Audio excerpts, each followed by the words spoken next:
Hello everyone, today we talk about the Italian wars, at least until Pavia, fundamentally. You know that recently I have sort of resorted to a new cycle of early modern warfare.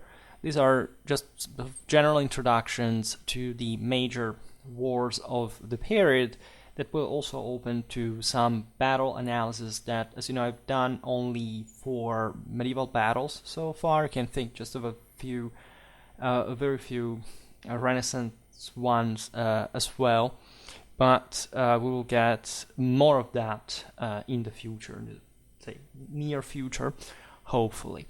The Italian Wars is also just per se like a massive chapter of Renaissance warfare. It's basically like the greatest level of cyclical engagements until the 30 Years' War. There are massive wars here and there. But in fact, this is also relatively limited.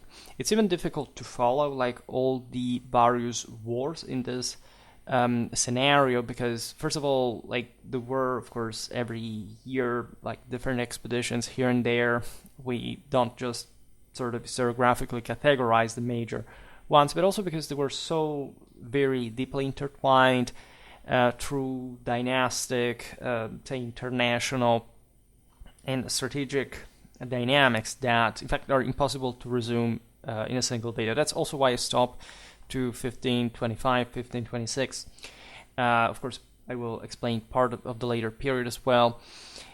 But it's also like a major topic in the history of civilization, I would say, for the meaning that the Italian Renaissance especially has, and what essentially this enormously advanced country found itself into because of a political crisis that has been, say, often treated in a sort of decadentistic, not quite strictly meant like for the later period in contemporary history, and sort of dramatized fashion, like the idea of, say, a bit, if not the Black Legion, but the idea of this perennially decadent South, except it wasn't decadent at all, at least in this period, and that in fact would go on still after the Italian wars, specifically a much more stable way than is normally believed. The 21st century historiography has shifted the attention from the sort of, again, a dramatic idea of the affirmation of a Spanish hegemony that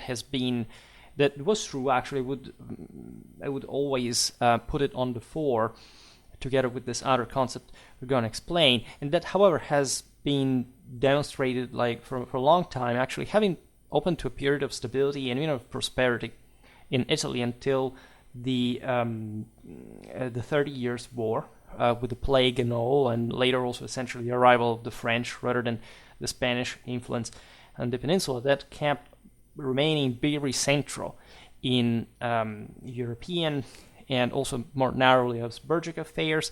In any case, still half of the peninsula was independent after the Italian wars, and that's in fact what, say, more recent scholarship has focused on, saying, look, that what emerged even from this broader struggle between the Habsburgs and the Valois over the peninsula is, from one side, the continuation of, say, a foreign presence that, as you know, had been there, especially in the south. Like the major change here is really, it is very crucial, and that's why I wouldn't just simply, put these aspects on different levels, is the fact that the Duchy of Milan, so essentially the most important country in the Italic kingdom, was conquered by the Spanish, right, and held, right. Aside, of course, during the war, it was also occupied by the French. That was the major object of content.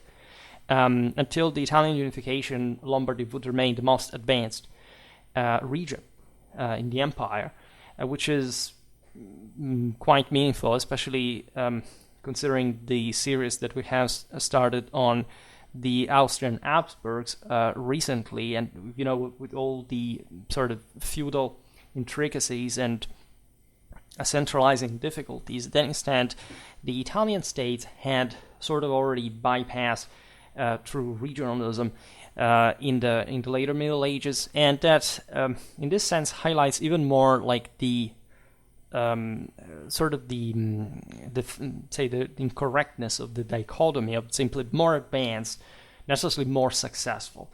It happens here and there. That's the point where the historiographical criticism gets more refined, sophisticated. It's essentially the Italians that allowed for this situation to happen, right? Naturally, we see this in a later perspective in which Italy and other parts of Europe sort of began to lose importance, either because they were sort of severed from the Atlantic routes or they were hopelessly fragmented. It was the case actually also for Germany, as we were saying before in the videos about the Habsburgs.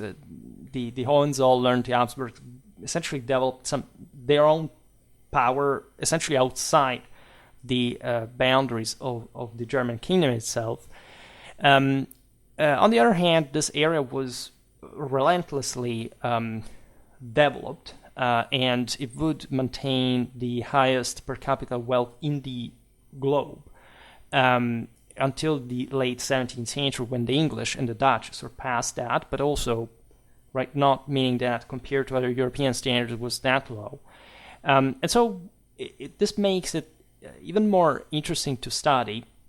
There are great political and military theorists, like especially Machiavelli, and you have to read Guicciardini, of course, and many others. The Italian Renaissance keeps on pouring dramatically. Like, modern European culture is Italian, spoke Italian. Like, it was ranging like through, like, it's not just about art or literature. This is really about science, military engineering, technology. And it's interesting, for example, that Germany and Italy were the most technologically advanced countries in Europe at this point, albeit being, in fact, the ones that were lagging behind in terms of political unification, or at least recompaction, cohesion, unlike, in fact, France and Spain, that were involved in the peninsula during these wars. On the other hand, there is also, like, the negative side of it that is perhaps overlooked, that is to say, the political crisis that the wars showed as far as the Italian system was concerned. Like, the Italians were actually aware of their own sort of national identity. Like, people who look at, but these countries were unified later in history, it doesn't mean anything. Like, their cultures were very well outlined. It's just a very thorough, idea from a literary point of view to ignore such, especially the scale of this cultural evidence. But it makes it all the much worse, right? Powers like Milan, Venice, the same Genoa, when you look especially from a maritime point of view, the same Naples, right, had massive, but I mean massive military capacities, and had, for example, just the maritime republic, just Venice and Genoa, had not been struggling with one another during the period, effectively no foreign army could have stepped into the Italian soil, right? This is sort of macroscopically self-evident both from a political and strategical point of view. But did this happen? Highlighting, of course, the fact that the Italian states, in spite of the Lodi treaty, like the sort of this idea of the Italic League, of, in fact, this sense of let's remain compact in front of the recovery of France after the 100 Years' War of the Ottoman expansion after the fall of Constantinople, would actually give way to this petty rivalries and sort of, okay, I prefer to make the Spanish, the French, the Germans enter the peninsula as long as my my old date regional rival in here is knocked out and I can't benefit from that. And the Italian War is a bit like the apotheosis of this. Basically, every power involved at some point here sort of switched side. There were moments in which, I don't know, the French and the Spanish allied themselves, trying to sort of share Naples. The same Machiavelli saying, what the hell is it? Of course, it failed miserably as a proposition in the first place. Or, of course, like alliances, think about the ones of Clement VII, with France, or the things that turned out to be some of the most disastrous choices possible. Think about the sack of Rome in 1527. It was one of the most horrifying chapters in the entire history of mankind, and yet again, in a context in which the same politics said, okay, well, in front of mass rapes or killings or whatever, they were horrified, but they still thought that was something that they could individually gain out of it, and they would continue going on with this series of wars. Of course, depended largely also on the foreign ambitions. There is here there are so many layers you can interpret the Italian wars like. For example, there was a Holy Roman Empire, what people tend to always forget. They say, this is not Middle Ages anymore, we changed base, this is the Machiavellian era, this is modern warfare, it's a completely different thing, it's just let's project on more like a national stato horizon. No, right? The Italic subjects of the Holy Roman Emperor failed, definitely as such. There was, as we were saying before, for example, in Naples, like a continuity with foreign domination. The same goes for Sicily. From centuries, there was a papacy that had some, at this point, like general, necessities of political alignment with the empire against French and Ottoman expansionism.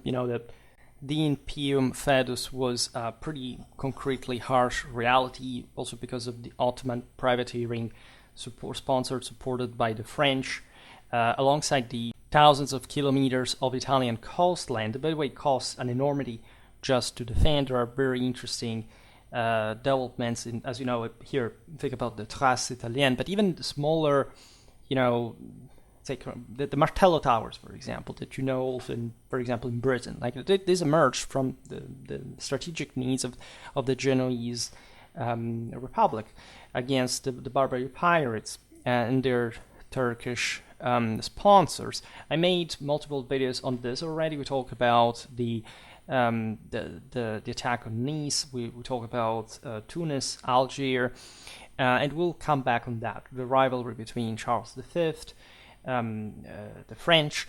Another way you can read the Italian wars is also, in fact, this single national perspectives. The French one is likely the most important. Like, France had recompacted quite fast, starting from the reign of Louis XI. Made a video about this, and the first and most obvious direction of expansion would be Italy, because of reasons we will see now: dynastic, strategic, political, etc. The connection with Milan, with Naples, whose Angevin rulers had been ousted by Aragon, that at this point was sponsoring the heirs of the Visconti family, hosted by the Este, that were against the Sforza regent, Ludovico il Moro, that would eventually call the same French in Italy for this reason. Charles VIII, Louis XII, Francis I, as French monarchs during the Renaissance, were pretty much obsessed with anything Roman, Italian, classical. And in a French vision, Italy is really just sort of an extension of France in terms of possessions, etc. And so this, of course, like the occupation of Milan, the initial success of Charles VIII, it simply marched through the peninsula. And it was, up to that point, really had you can't say it had not been violated, but had never, if anything, it had been, the Italians as always had been calling foreigners. I made a video years ago explaining this for the 14th century, and that dated back to the time of the Holy Roman Emperors and the contraction of universal power, especially from the mid-14th century, but really showed also all the surrounding, all the neighbors, that it was that easy to do it. Right, nobody really thought, looking at the level of civil advancement of the Italian peninsula, their military engineering, their statecraft, their wealth, that it could be simply so easy to march into that. And again, it wouldn't be so easy later, because eventually there was a reaction and more, but this always with the support of this and that other power. Maximilian's expeditions into Italy were largely failure. We're talking about the Habsburgs. Later on, the war sort of cooled further. We will see it now in ways that really shocked the contemporaries because of the new scale of destruction and violence that was used, and especially in the Italian theater. Eventually the Italian wars end in Flanders, on the Flemish battlefields. But of course, like the beginning of this, the death of people like Bayard, that is like, the French Rambo of the late 15th and beginning of the early 16th century, with his spine broken by a falconet shot and wanting to die, leaning on a tree, like facing the enemy, realizing that, in a sense, cavalry, but not only, also chivalry had died, and for not talking about the fact this new tactics, the Pike and Shot system, fully matured at Cerignola under Gonzalo de C'rdoba, Grand Capitan, and the bloodbath of the Swiss, that actually was a fortune in historical hindsight for the development of Switzerland, the enormous wealth that they, of course, detain today. There is so much at work, there is so much you can appreciate. And so let's resume very briefly, like the major events that go from 1494 to the capture of Francis I at the Battle of Pavia.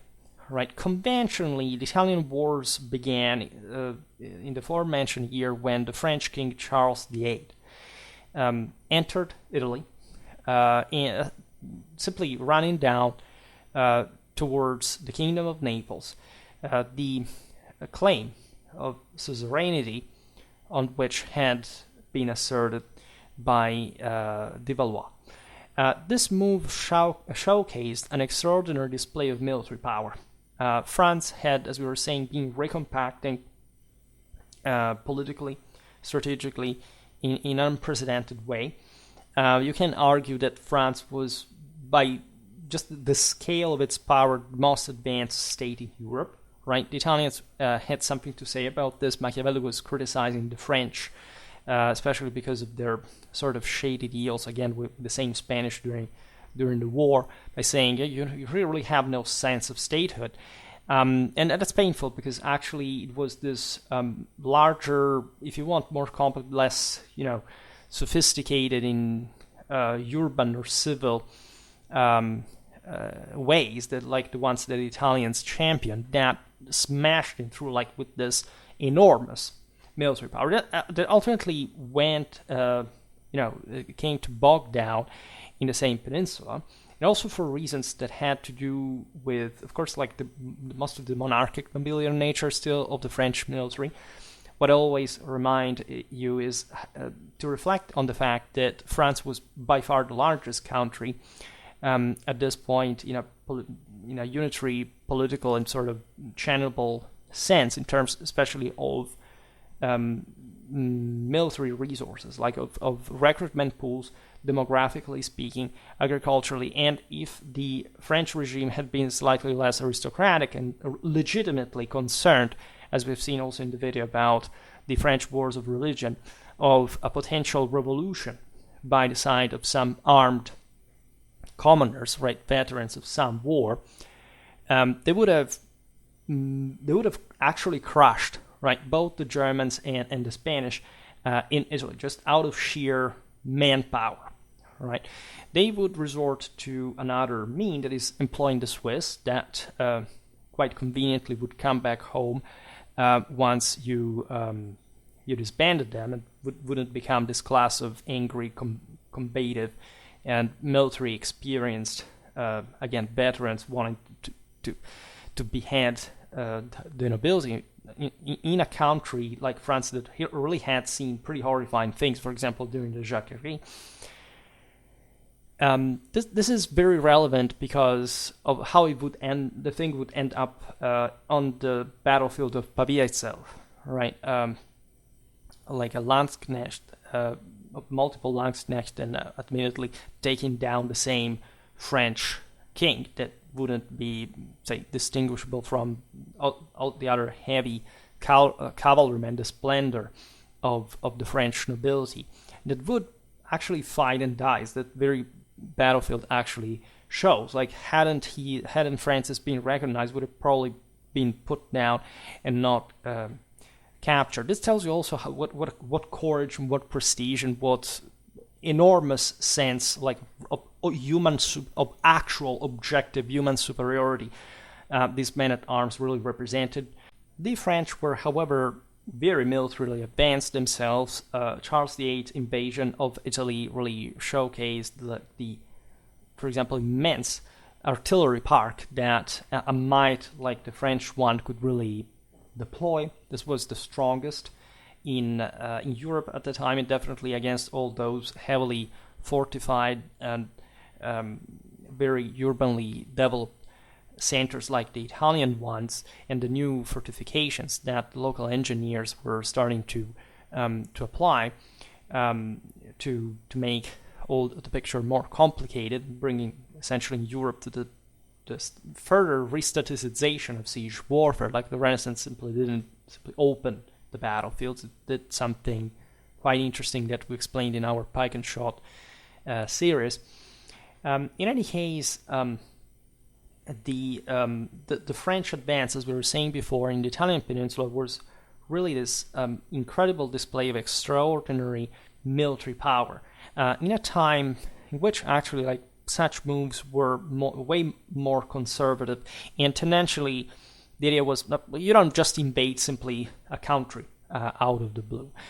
Naturally, today we can't digress too much on the political and strategic specifics of the 1494 French invasion, but naturally it was, as we'll explain, partly, at least now, something way more complicated. There was this just superficial, apparent, ideal excuse, right, for Charles VIII to invade Italy. The idea was primarily claiming that the Kingdom of Naples, which included southern Italy and Sicily, it was in the Aragonese hands at this point, was rightfully his by inheritance, right, given that he had just inherited the county of Provence, that, as you know, had been the launching pad for the Angevin conquest of Italy in the 13th century. I will be preparing a video on the Battle of Benevent, by the way, in 1266. And since the Angevins had been stripped of Sicily back in the same century during the Vespers, and just more recently, a couple of generations before, by the same Aragonese, with the capture of Naples, like, green-lighted by the Visconti that had initially actually aborted the same, prevented, actually crushed the first Aragonese attempt, now would have belonged by simply, in fact, dynastic right to him. Charles led thus a professional army of 25,000 troops through Piedmont and deep into Italy. This again was a massive display of power. It cost an enormity. Like, the siege park in itself put an enormous strain on French logistics, but hey, when they began to bombard, like one of those beautiful Italian cities, the effects would be that devastating in many places. That's in many ways also the reason why he could simply go through northern and central Italy virtually unopposed. By the way, doing things like changing regime in Florence, freeing other cities like Pisa from the Medicean power. That's also how Savonarola came up with his theocratic regime in that pretty sort of obscure time in Florentine history. We'll talk about this, that we're just currently making a series on medieval Florence. Now, driven by ambitious aspirations, the young Charles viewed the conquest of Naples as the first step towards a possible crusade to reclaim Constantinople or even Jerusalem. Even though this was essentially an excuse, we don't have to think that the mindset of a 15th, 16th century French king would be, let's say, distant from such an idea. After all, the Ottoman Turks were that much of a threat. There was all an history of, in fact, the same Charles of Anjou from Naples to be able, hadn't the Vespers broken out to reconquer Constantinople yet again, as it had happened in 1204, and the same Hohenstaufen had tried to do the same. And again, there was, as also the later generations would prove, like consistent capacities to offend the Turks from an Italian power base, especially serving like a broader naval power. Jerusalem too would be pursued as an objective, like by other rulers, also smaller in ambition, the same Medici of Tuscany later on, and that crown was really claimed at some point by different European dynasts. It's also obvious that what Charles VIII did by invading Italy would have not really, at least, presented him with the, of course, like the awareness of the future developments, of how this move would have engulfed Europe in generations of incredibly bloody warfare, which in fact the French would have ultimately paid the most. Like, you can't really predict how politics or strategy evolves realistically with a positive degree of accuracy, expandable accuracy beyond some months, basically. And this is true today, just as it was at the time. In any case, the forces that were unleashed at that point, especially the conflict between France and Spain, ultimately involving, in fact, other European powers, would really open to a new age in history. That's what we talk about, speaking of the Renaissance, of the modern world. And on a military history channel, of course, we appreciate that, realizing that even though probably like a concept of modern history never existed until, say, more radical changes occurred a couple of hundred years ago, definitely strategy and tactics in the 16th century were developing in a much more accelerated fashion than the previous centuries, in parallel with the structuring of new powers and states. Charles faced virtually no opposition during his advance. The Italians, divided into numerous feuding city-states with a papal territory at their center, were captivated actually by the elegance and strength of the French gendarmes. Cavalry was, again, still a thing, and there were some incredibly bloody battles during the Italian wars, already dominated by Pike and Shot warfare, in which French cavalry actually emerged like unscathed. At other times, actually, they were soundly defeated, of course. In many ways, modern warfare begins at the Battle of Cerignola, where the French cavalry charges were halted properly by the Pike and Shot combined, not just the mono-arm Swiss formula with pikemen only, by, in fact, the greatest commander in modern history that nobody ever mentions like this, and inexplicably, if anything, because he created modern warfare himself with the Pike and Shot tactics, was, of course, Gonzalo de C'rdoba. And there is all a Spanish, of course, background. There is an experience matured during the Reconquista, the later stages, at least, of what we call that. The Reconquista ended really in the 13th century rather than in 1492. I'm preparing, by the way, a video about Pizarro's conquest of the Incas, so we'll keep in touch with this early modern Spanish military culture that, as you know, would remain until the mid-17th century the most advanced in Europe, for sure. The formidable Swiss mercenary pikemen are still a thing. In Charles VIII's army, they're, of course, part of a broader system. So they're not just, they are the pikemen. Rather, the French army lacks at this point is a strongly combined, like, pike and shot tactic that has not been yet fully developed in this sense. The Swiss were the backbone of the French army because, as we said before, France had not yet developed a substantial core of native French infantry, unlike, for example, the Austrian Habsburgs with the German Landsknechten, and the same Spain, as we'll see, had instead youth to spare, right, and bring in fact that level of national, permanent, and professional military to the extreme that it had yet to be molded even in this last years. The artillery, like that impressed the Italians that much. This artillery was a product of the French military reforms that had led to essentially the establishment of Europe's first standing army since the fall of Rome in the 40s of the 15th century.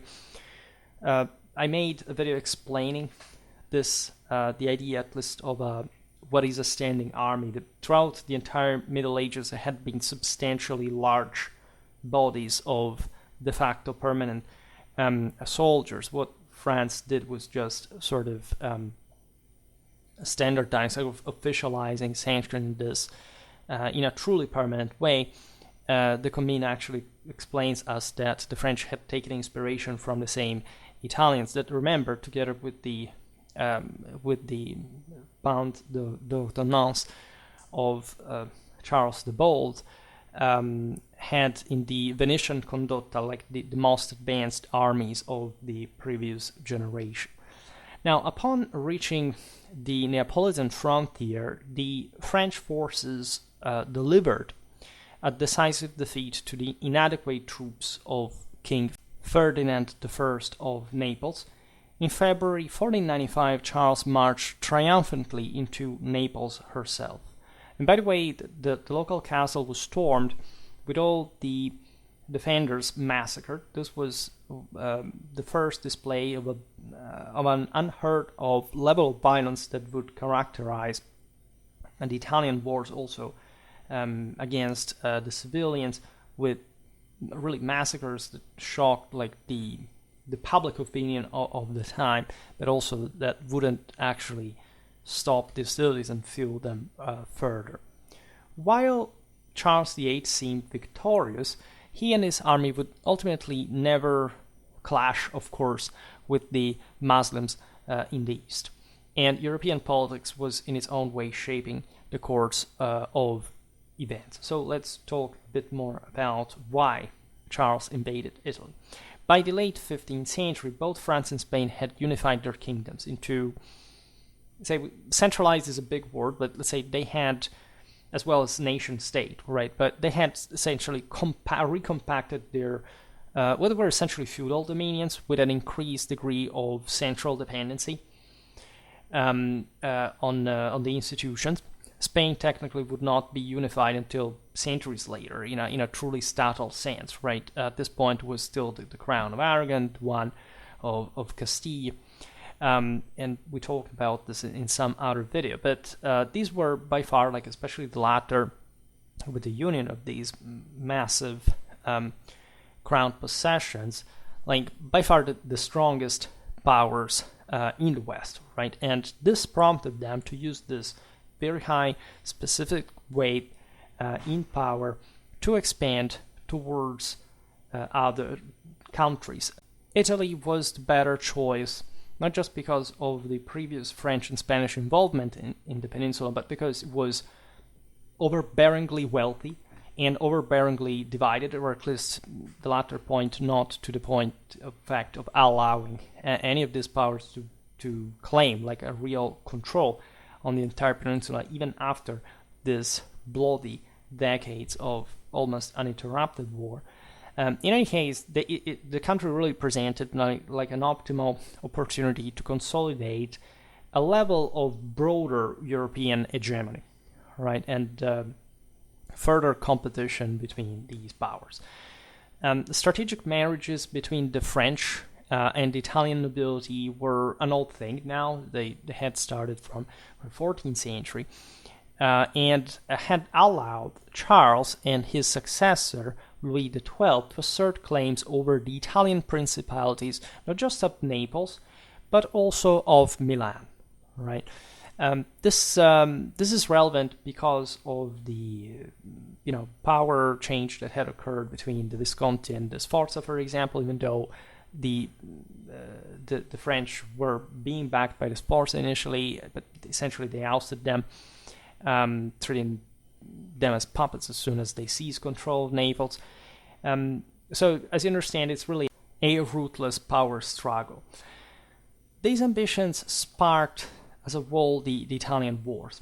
Right, you can argue that the Spanish simply reacted to this French expansionism because at this point they had consolidated just their presence in southern Italy. I have also a video incoming on, in fact, the Aragonese government of Naples, and also the difficulties that existed just in a country that had degraded at least its level of public order to the point that there were essentially some barons in the interland that governed as some sort of sovereigns on their own account. But definitely Naples was a very important base itself for the connection of the maritime Aragonese, now Spanish, virtually Spanish dominion in the Western Mediterranean. And of course, like French expansion into the peninsula would have simply endangered the Spanish interest in the first place. And that was surely something else to gain from a military presence in the country, just even by responding to this threat. So the Italian wars are that complicated. There are a series of interconnected clashes that pitted France against Spain, and ultimately against the immense resources of Charles V, the Habsburg ruler and Holy Roman Emperor. As we've seen actually just the other day in the video about 16th century Habsburgic power, especially the Austrian Habsburgs were often, again, out of cash. Charles definitely had an enormous power, nominally, but when you sum all the lands that he inherited dynastically, definitely Spain was by far the most powerful, and also, in fact, the more heavily involved in Italy, in spite of the closer proximity of Germany. His grandfather Maximilian, as we said before, actually failed during his campaigns, as we'll see now, in Italy, because of the essential backwardness of the feudal Central European mechanisms of state building that did not really compete with the Western European ones. During this tumultuous period, alliances between foreign powers and the Italian states were formed quickly and collapsed just as swiftly. Right? The wars were not only engaged key Italian states such as Florence, Milan, Naples, Venice, and the Papacy that had fundamentally emerged as the main ones. There was also Genoa, there were the Este, there were like a few tens of Italian states that, however, at large were dominated by these five ones and or like foreign rulers. But then we have also, of course, like the German and the Swiss mercenaries drawn into the fray. These were quite fierce. As you know, at this point, like the other big deal is the Reformation.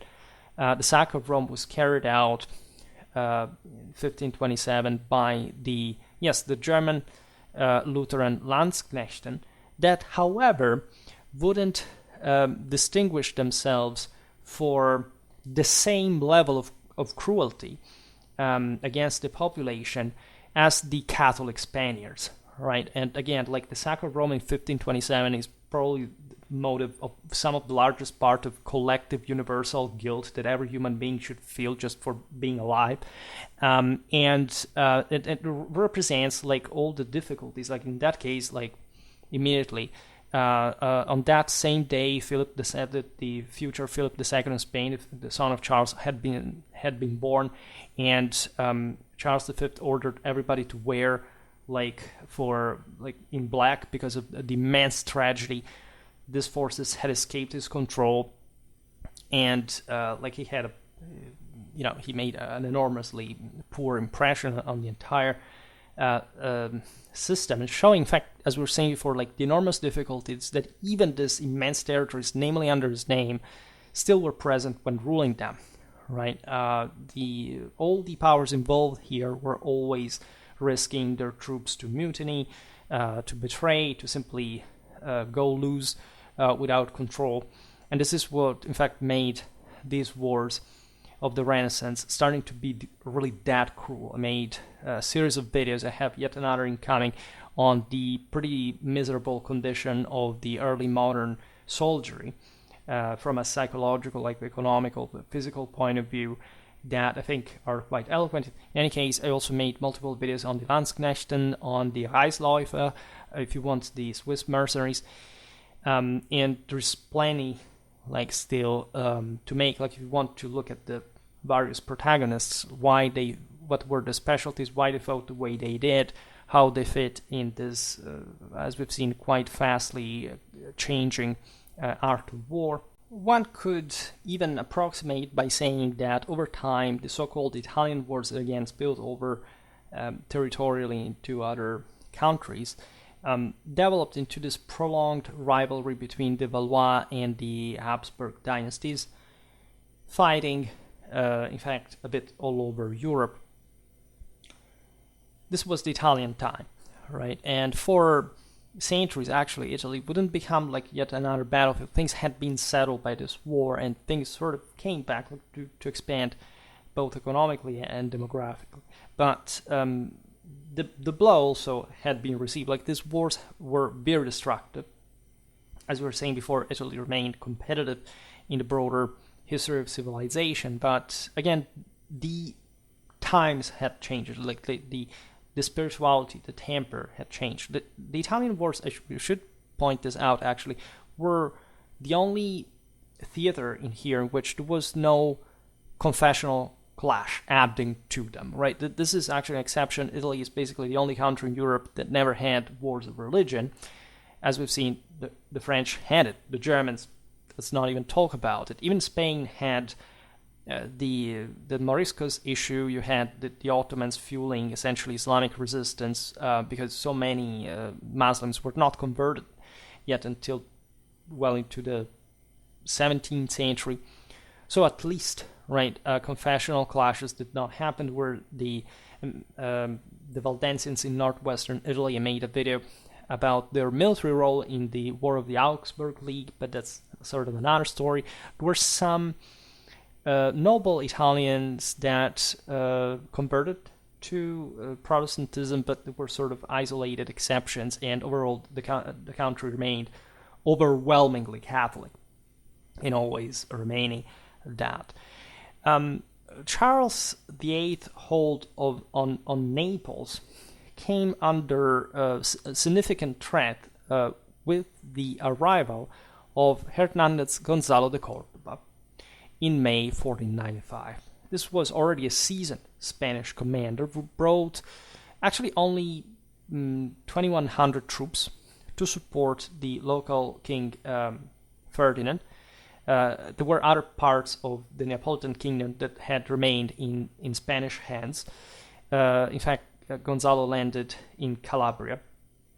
As Spain, the Holy Roman Empire, Venice, Milan, and Genoa at this point decided to unite in an alliance like the one that the Italians had done before with the Treaty of Lodi against the French, right? And this brought, in fact, also a diplomatic resistance to the newcomers, especially as far as the French annexation of Naples was concerned, given also the very violent way in which this had occurred, right? The Italians understood only ex post that, look, this guy has really exaggerated this, we should have done something before this to stop him, but evidently our petty difficulties went before that, and we were not prepared at all. We have showed basically the entire Europe that we are that vulnerable, that a foreign army can enter that easily in the peninsula.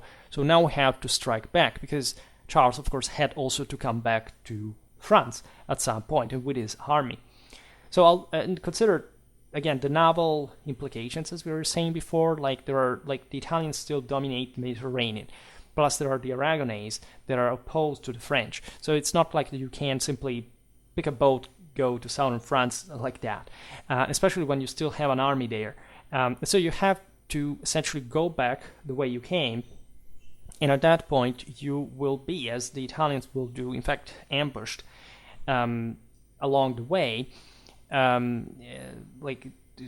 across the terrifying Apennine hinterland terrain of the country.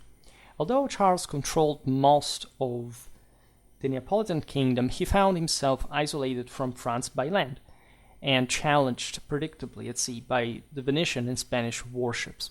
What had once seemed like a brilliant strategic victory quickly began to resemble a grave military miscalculation. C'rdoba was compelled at this point to engage in battle too soon on June 28, 1495, in Calabria at Seminara, where he suffered defeat against the French, led by the Marshal Everard d'Aubigny, that was a member actually of the Scottish Stuart family, whom Charles VIII had appointed as Constable of France. This encounter marked C'rdoba's first and only defeat against the French. As we've seen, the forces that he brought were too few. The Neapolitan ones were now shattered just by the French conquest, so he couldn't really produce the kind of war machine that he wanted. However, it would be his defeat at Seminara that gained C'rdoba valuable insights from the experience, which prompted the Spanish to begin experimenting with new infantry tactics.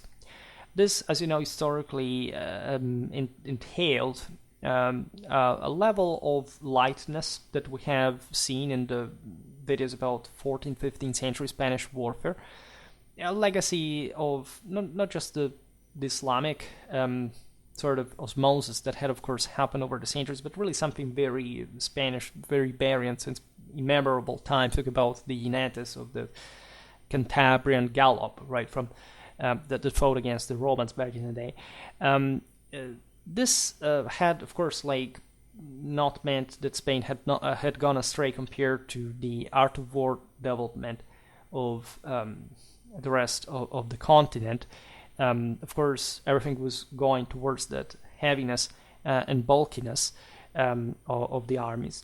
The Spanish infantries distinguished themselves, however, for an important moral involvement. Right, 1/3 of them were technically nobility, at least gentry, let's say, of the hidalgos that historically had one effect, that aristocratic status, at least in name, because of the militarization of the Spanish population against the Moors during the Reconquista. And this had brought to this very interesting manpower potential that entailed some forms of specialties like the swordsmen, the rodeleros, that added some flexibility to the pike warfare at the time. It would be, however, the combination of pike and shot that would reveal decisive on the battlefields at this point. And Gonzalo is the architect of this. These innovations would ultimately enable the Spanish to overcome the French and expel them from Italy, virtually entirely. Realizing that he needed to leave Naples at once to avoid being trapped, Charles VIII left half of his army behind to engage the Spanish and Neapolitans that were harassing him, while he marched north with 9,000 men to meet Louis, the Duke of Orleans, the future Louis XII, in Piedmont. Yet the situation in Milan had sort of changed because Isabella of Este and Beatrice, that was the wife of Galeazzo Visconti, that was the pretendant to the ducal throne of Milan against Ludovico il Moro, backed by the French, had effectively occupied Milan, and now Louis was besieging Novara, coming 40 kilometers from Milan, and as we will see now, obliged also to leave without success. Determined to intercept Charles before he could rendezvous with Orleans, the mercenary general Giovanni Gonzaga, that was the Marquis of Mantua, led his combined Milanese Venetian forces to confront Charles' retreating army in the Apennine Mountains. This is the Battle of Fornovo on the Taro River in Emilia, on the Emilian Apennine. This battle is quite interesting. We will talk about it because it's one of those that historians always say, who did actually win or lose, right? The general understanding, of course, the Italians lost in a broader sense because they failed to annihilate the French army completely, that managed to slip away, even though the French suffered also considerable losses, inflicting in turn, however, high ones to the Italians as well.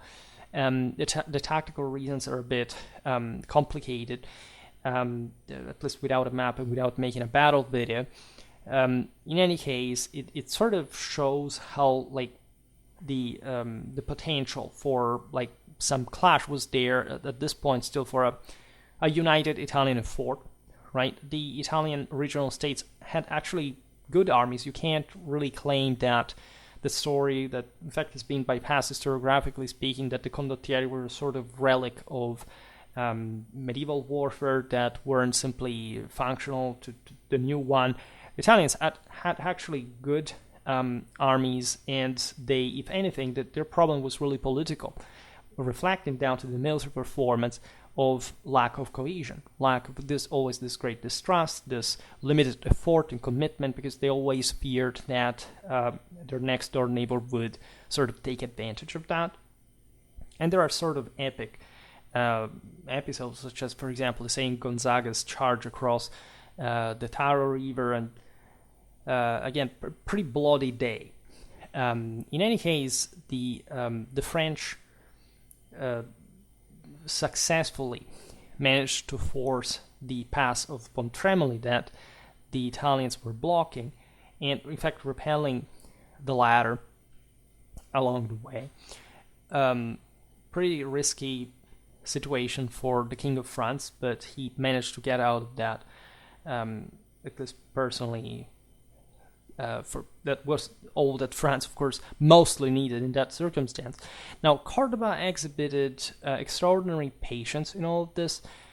While in southern Italy, rather than forcing another battle, he chose to utilize the hit-and-run tactics that he had perfected while fighting the Moors at the siege of Granada. We'll make a video about that, by the way. Over a span of 3 years, from 1495 to 1498, he successfully reconquered Naples, right, bit by bit. This shows you like the will power of a resolute commander that understands where to act or not. C'rdoba's most significant achievement took place in July 1496 at Atella in the Apennines, where he managed to capture 5,000 French and Swiss troops commanded by Gilbert, the Duke of Montpensier. Even before the town capitulated, Ferdinand and his advisors conferred upon C'rdoba the famous title of Grand Capitan, which, of course, is the way you remember him, in recognition of his crucial contributions to the defeat of the French in numerous engagements, both large and small. When the final French forces withdrew from Naples in 1498, C'rdoba was recalled to Spain. As a consequence, however, civil war broke out in Naples the following year. Louis XII was sent to the throne after Charles' death in 1498. The guy banged his head over, the door and died just like that, so that Louis seized the opportunity presented by the infighting to invade Italy again. Like, there were enough premises and offenses and more to simply retake, especially Milan, that was overall like the most important, especially territory, especially for France, given the lack of that sort of middle ground basis in Italy. This strategy was so successful that, with the support of the papacy, France and Spain came to an agreement dividing Naples between themselves through the Treaty of Granada, which was signed in 1500. Now, the outcome of this would be disastrous, but it was, at least at the time, for two exhausted powers to sort of recollect and rearrange like the various alliances, trying to find a solution to this confused situation. In fact, the two sides upheld their agreement only for a brief period of just 2 years before they found themselves at odds again. In 1502, Cordoba came back to Italy with around 4,000 men. However, he faced overwhelming odds once again against the French, who deployed 10,000 troops under the command of the Duke of Nemours. Cordoba retreated to the seaport of Barletta in Apulia on the Adriatic Sea, where he managed to maintain a Spanish presence in southern Italy. For several months, the French conducted a loosely organized siege of the same Barletta, during which their gendarmes engaged more in regular tournaments than in launching an effective assault. There is the famous episode in which the Italians were involved heavily into, say, both sides sort of clashed with the French that claimed that nobody could beat like a nobleman, and this was especially an anecdote revived during the Risorgimento in the 19th century, which objectively, like, the Italians proved their chivalric prowess and sort of taught this moral lesson to the French. However, in a context that was sort of pretty disastrous for the peninsula. In the spring of 1503, Cordoba received an additional 6,000 fresh troops by sea, and strengthened by this reinforcement, he marched out of the Barletta fortress and up to a nearby hilltop, effectively challenging the French to attack. Here, the history of the art of war was made, because the French allowed Cordoba sufficient time to build a substantial field fortifications, so ditches and palisades, before launching their assault on April the 26th. And despite their fierce initial attack on the Spanish position, the French were ultimately defeated. We are in Cerignola. This is the moment in which really Pike and Shot, supported here by some field fortification, as we've seen, nevertheless, managed to stop the might of French cavalry. That, yes, there were other arms, as we were saying here, involved, but this is exactly the point. Like, what would become more generalized in Pike and Shot warfare was established here to expand further. Up to this point, essentially, the most advanced military around was the Swiss one, right? Simple but effective. The Swiss had, as we will see now also in other battles in which they were beaten, but showing really like a traumatic, aggressive mindset that was just coming from that sturdy, wild mountaineer people that had like just developed this tactics out of sheer like willpower and shocking brutality. The same French cavalry reasons, of course, very aristocratically differently from this apparently dirty commoners. Machiavelli says that the Landsknecht and the Germans in general were all well dressed and clean and whatever. Instead, the Swiss were sort of dirty and miserable. And there was some sort of like Switzerland, remember, was sort of like the Robin Hood of the situation, like the anti-aristocratic, like the Landsknecht, and were also, as we've seen in the dedicated videos, like from the lower estates, but were being redeemed by the great emperor, and they were sort of very, very proud of themselves. And of course, they had a stronger nobility guiding them, so that the aristocratic ethos really was there. But really, in fact, the French at Cerignola themselves experimented how their might, their mounted arm could be annihilated, in spite of the enormous effort against that kind of combined arms tactics. Right? It's not a novelty. Like if you think about, of course, how heavy and light infantry with some field fortifications. Look at the 100 Years' War. Like could stop French cavalry, but still at this point, right, also in a more advanced like firepower situation, Pike and Shot turns out to be the most effective solution.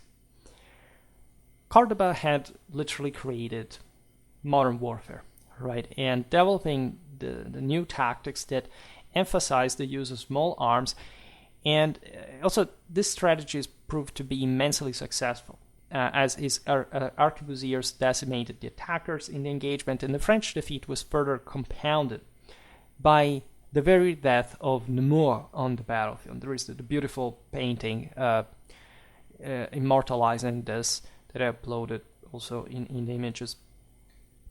It was still a world of pleasantries, of gentleness, and say mutual recognition of valor, especially among the nobility. So, as I often say, never think, even for an instant, that anything that goes from the 15th to the 18th century, is the very heart of the Ancien regime, has anything to do with any relative improvement of the common people within the hierarchy of society. Right here, these armies are the product of traumatically and violently rigid princely rule that has nothing to do with any kind of increased value of the infantrymen individually taken in a civic or political sense. Right? These are all subjected heavily, crushingly under the leadership of the greatest princes of Europe. This has started from the mid-14th century. Paradoxically, before, like, medieval peasants had more liberty than that. This time, when you look at the rise of infantry, it has literally nothing, and I mean zero, to do with any kind of improvement of the individual liberty of the individuals of that. And the Italian wars in this sense are also beautiful because the Swiss model that had emerged a bit also in a clumsier way, but very particular context, gets in fact utterly annihilated by the combined arms, statal, monarchically led armies, right? And so that even that commoner's experiment was not really going that far, without mentioning that, yes, this sort of Roman Hood's William Tales of the situation were literally selling their services to the single most traumatically violent monarchic regime of all. It was the French one, the same one from which, like, the Valois Burgundy had stemmed from, and so the ones that the Swiss had defeated before. And that doesn't even have to be given for granted, of course, like in the broader, say, context of the art of war. Now, C'rdoba capitalized naturally on his advantage.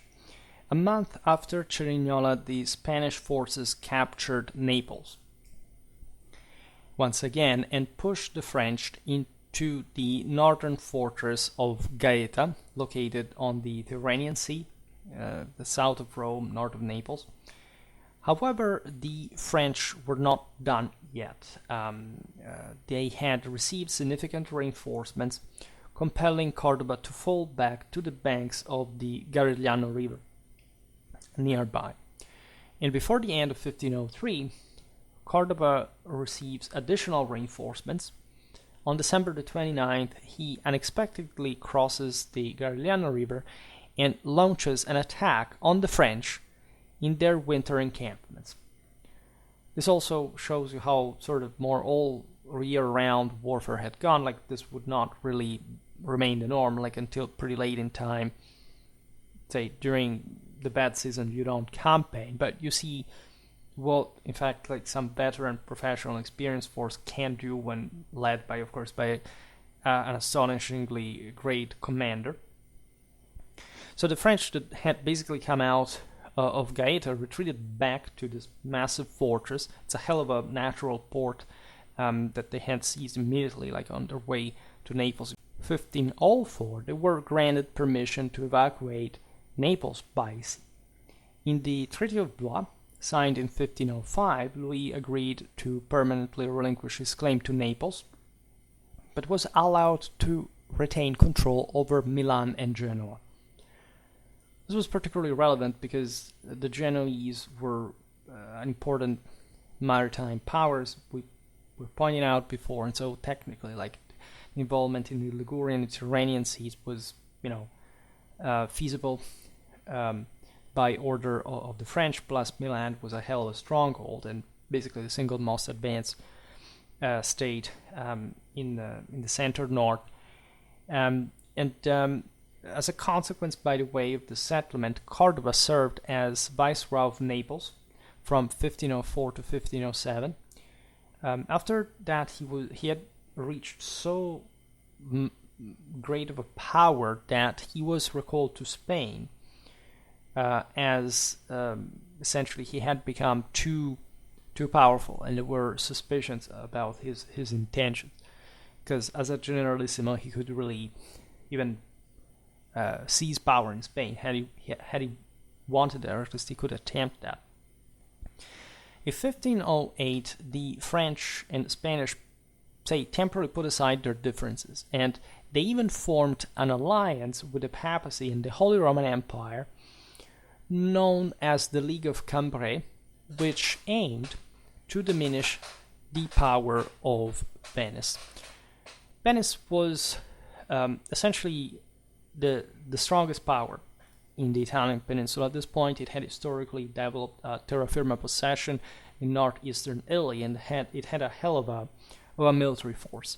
So in this destabilized Italian situation, there was some possibility for Venice actually to take over, to hegemonize the country, which had actually been like a concrete possibility for quite a long time. I also made a video about the Battle of Molinella in the 15th century. It was yet one of those, yet another, let's say, battle in which the Venetians were properly prevented from achieving that quite directly. The Venetian Republic held significant economical influence, to say the least, due to her historical control over vital maritime trade routes. Things had been going a bit downhill since the affirmation of the Ottoman Turks in the habitually frequented Eastern Mediterranean, where the Venetians had been trading since time immemorable. But also Constantinople and Venice could not be at war all the time, so there were these ferocious naval clashes alternated with periods of truces, which both parties resumed their trade. Although the alliance of the League of Cambrai was formalized, each power acted clumsily as independently in their military operations. There was no broader coordination, and everyone was really politically suspicious of one another, to say the least. The French took on most of the fighting and achieved a crushing victory over the Venetians on May the 14th, 1509, at the famous Battle of Agnadello. As French, imperial, and papal forces made their advance to, at that point, grab as much Venetian territory as possible, Spain turned her attention to the Venetian holdings in Apulia, particularly targeting Brindisi and Taranto. These were the most important ports historically in the country, and Venice had essentially exploited the decline of the Kingdom of Naples during all these wars, like the Aragonese conquest from the Angevins, then again the invasion of Charles VIII, the wars between the Spanish and the French, to exploit her naval power in seizing all the various ports of Apulia that she could defend from the sea, basically unopposed. And you know that, yes, you can besiege with large forces such portual fortifications, but if you don't blockade them from the sea, like, it's really a pretty failed enterprise. The Venetians were playing that sort of game at that point. So while in her distress, her own distress, her enemies were taking advantage of that. However, the Venetians successfully defended Padua, resisting a failed siege by the imperial forces under the Emperor Maximilian. This was his second time in Italy. The first time he had invaded Livorno to essentially beat the pro-French Florentine government. Again, the imperials did not shine particularly through these enterprises.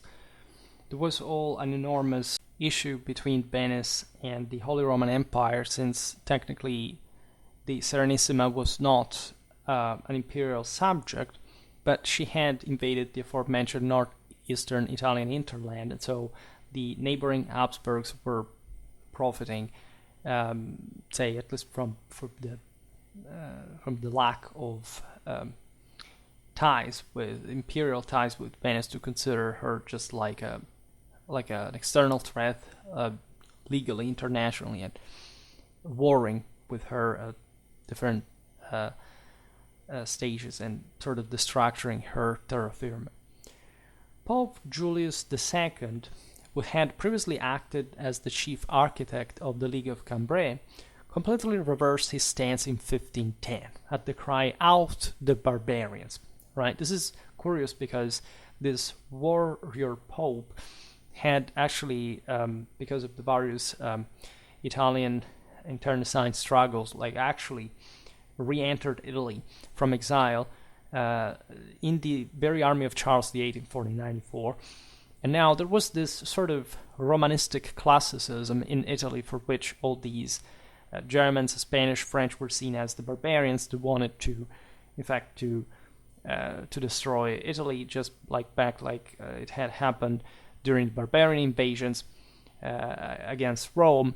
And so the Pope was spurring from Rome herself, like this sense of Italianness, even though, again, he was also dependent on external support. In any case, at this point, he did really forge an alliance with Venice, sort of reverting the situation that he had also partially created, as we've seen. And this alliance was known as the Holy League, right? It had the aim of expelling the French, in particular, from Italy.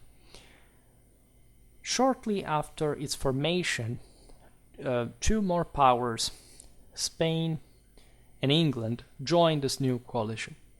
The League was in dire need of support, as the French forces were adeptly commanded by the newly appointed Duke of Nemours, the 21-year-old Gaston de Foix. At the outset of the new campaign, the two sides clashed in northern and central Italy. The French secured control of Bologna, a papal possession, in May 1511. However, the papal Spanish reaction arrived was a combined army commanded by the new viceroy of Naples, that was Raymond of Cardona. This was a family had served the papacy with condottieri for a very long time. That with, in fact, papal Spanish forces laid siege to Bologna once again. And here there is a pretty brutal outcome, because Foix, that was the nephew of the very King of France, arrived in Italy to take command of the forces defending Bologna and successfully lifting the siege, actually. And through a series of rapid marches and surprise assaults, he even managed to outmaneuver his adversaries, showing, in this sense, great skill. Having driven off the papal Spanish troops, he then proceeded north to capture the Venetian-held fortress at Brescia. And after securing Venice in this regard, so keeping her at bay, because this was a possession that was in the westernmost part of the Venetian terra firma, sort of an important chunk of the Venetian provincial power in northern Italy. De Foix refocused on the aforementioned papal Spanish forces, remained in St. Peter's patrimony to defend it. Foix marched south into papal territory and led siege to Ravenna along the Adriatic coast. At this point, the papal commander Cardona had an idea. He essentially wanted to emulate what C'rdoba had done at Cerignola. So he abandoned the very Ravenna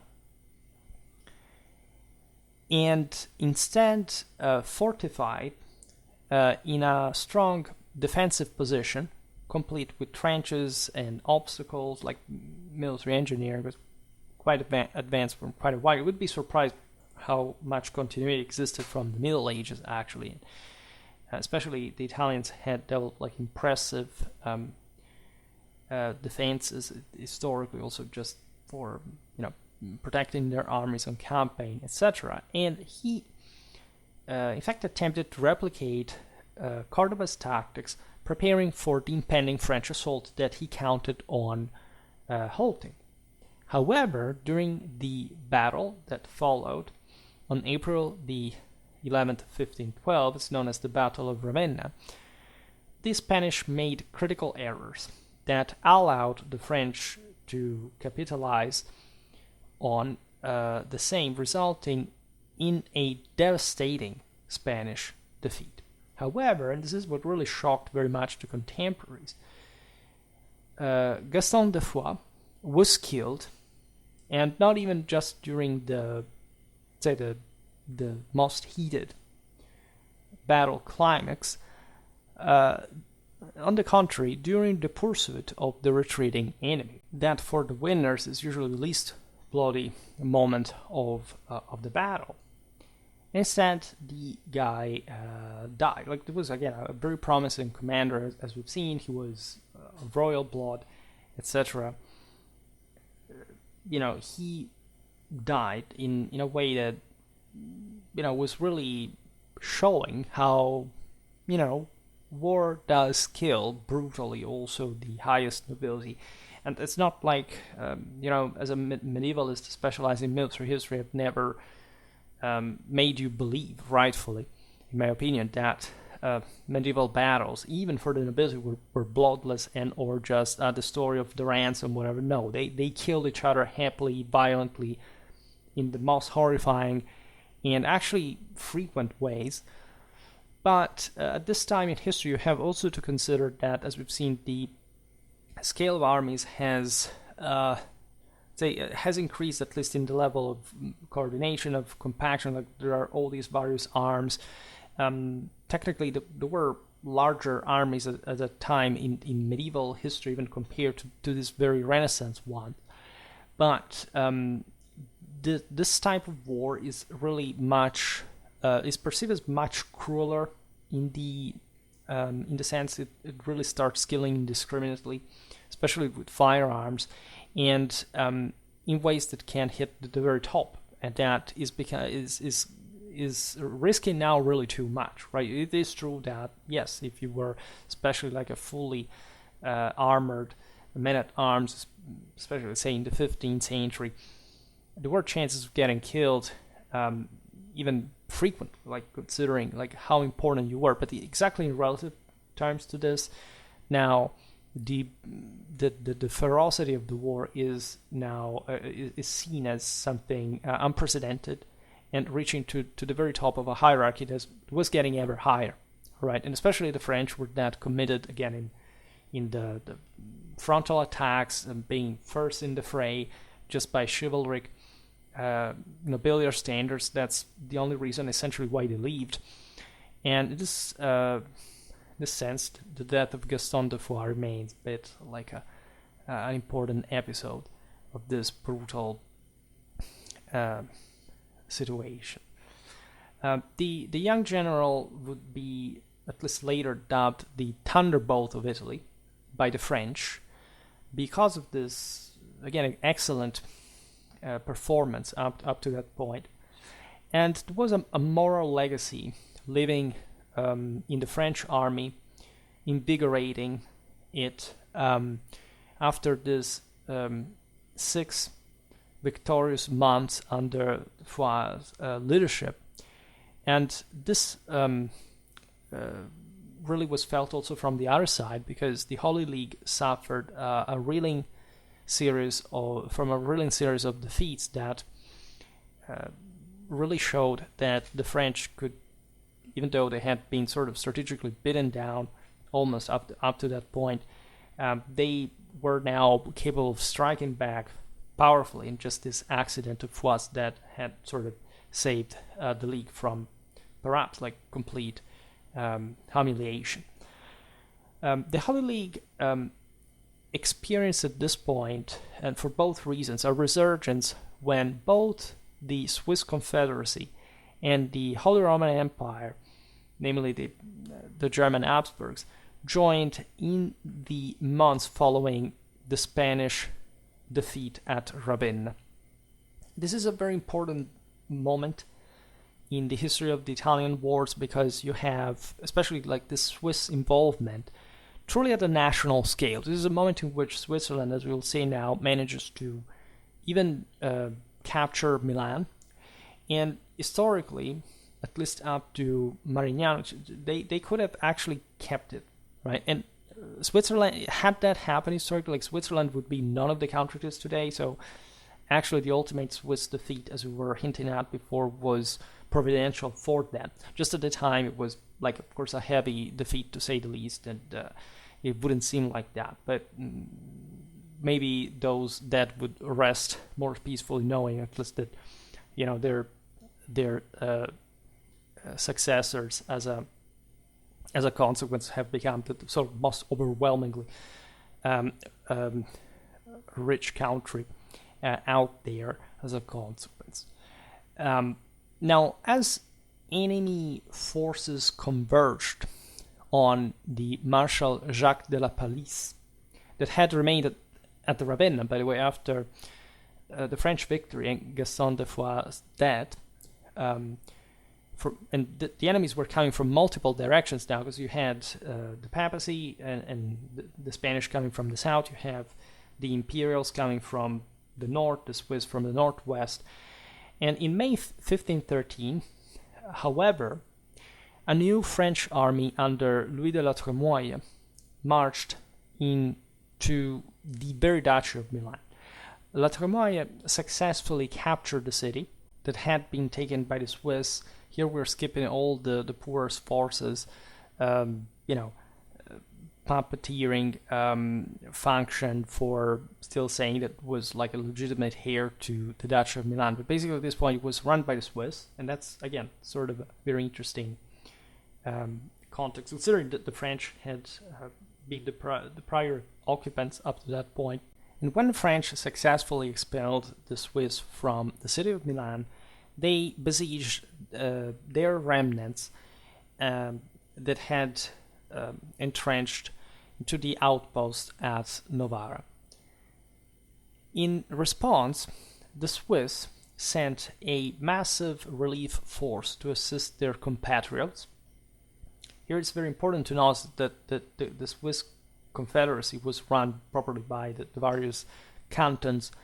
It was not a monarchic power, and they had somehow engaged into this very, of course, profitable enterprise of seizing and ruling Milan, and now they found like this force of theirs like checked by the French. And although composed primarily of infantry, as we were pointing out before, the Swiss army was still very feared, like for her pike phalanx formations, this frontal sort of attack stubbornness that they displayed as essentially also their only tactical option, which on this occasion, in fact, successfully overwhelmed the French position in a dawn attack on June the 6th. This is very important because the Swiss knew that had the French deployed the full might of their combined arms, they would have sort of, this is true also before the age of, say, Pike and Shot era, like artillery, etc. This is a bit like what the Swiss do also against the Burgundians of Charles VIII, generations before. They were just being a mono-arm system, actually weaker than the other, but they were so driven and morally capable that they managed to take the French by surprise. And in spite of this, La Trémoille cavalry remains intact, right? The French suffer very heavy losses, especially among the infantry that was at the same pace of the Swiss and broken and surprised and butchered down like animals. But this survival allows La Trémoille to ultimately return to France, also with his gendarmes, and that was definitely relevant as we've seen. Like, there were Swiss, of course, in the French army as well, and everything was getting a bit also complicated. The Swiss had thus at this point successfully secured the control over the Duchy of Milan. However, at the same time, the Holy League that had sort of supported their action was in disarray, as its members could not agree on a shared set of objectives. Each member negotiated essentially a separate peace with France, beginning with the same Swiss, followed by the Papacy, Spain, the Empire, and even England. Francis I becomes the new French king in December 1514. This opens like a new phase of the Italian wars. This guy was sort of the most committed, and to so many levels. He was just a true lover of Italian art and culture. He had created a classical library, all sort of uniformed and decorated with the French royal way, for which he had almost gone bankrupt with great distress of his financial advisors. He was enamored with the peninsula. He wanted to conquer it at all costs. There was at this point like a broader involved, like, say, Maximilian I had not yet died, but you know that Francis would become quite competitive with Charles V. That brought with his personal dynastic inheritance, like, France to be virtually surrounded, and so obliged to strike back herself properly into Italy.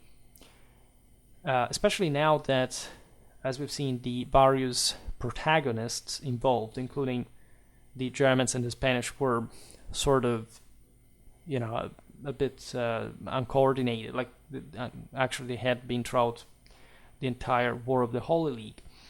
So the conflict between the Valois and the Habsburgs sort of re-augments at this point because of this rejuvenated Frankish power, given that Francis was really, if you want, embodying that sense of French primacy and also strengthening relation with the Ottomans, doing really everything as a truly modern era monarch, as opposed a bit to that bit more sentimental, romantic of Charles V that had anyway to govern as a Machiavellian ruler, but still sort of felt very much from the promotion of that idea of chivalry, of tradition. He was, after all, how he loved to describe himself, a Burgundian nobleman himself.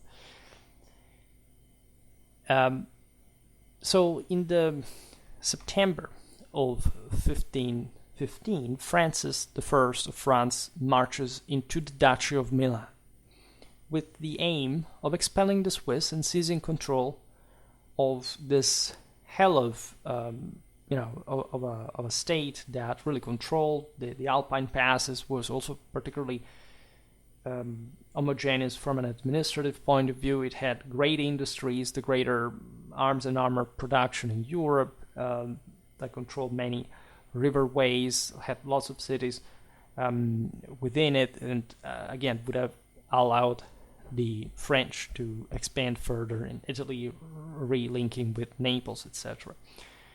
Now, to ensure his success, Francis took several critical measures. First of all, he extended bribes to persuade as many Swiss cantons as possible to withdraw their troops from Milan. This was sort of easy. At least France could pay an enormous amount of money, and the Swiss were not a monarchy themselves. They did not act quite unitarily as before. Think just about the original provision of Switzerland not having to send mercenaries abroad, or at least not doing this without permission. Now the Swiss were pretty much doing it promiscuously, especially now that there were also those damn Landsknechten that they hated deeply, and with great reciprocation, by the way. Additionally, Francis secured the support of the Venetians, the historical enemies of Milan, that in this case, like, being run by the Swiss, however, had not changed really its posture, also with its forces and the general sort of political role as a territorial power in northwestern Italy.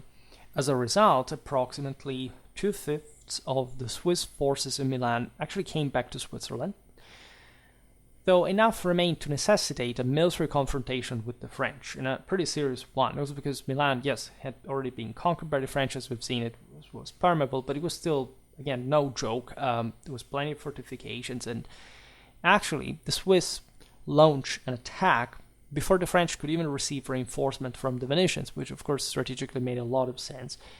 And in the ensuing 2-day battle, known as Marignano, the one of Marignano, the French emerged victorious, prompting the remaining Swiss to retreat from Italy, and Francis acquired the quite prized Milan. The Battle of Marignano is that important because it really showed the incredible violence that, say, an Italian war's battlefield could achieve.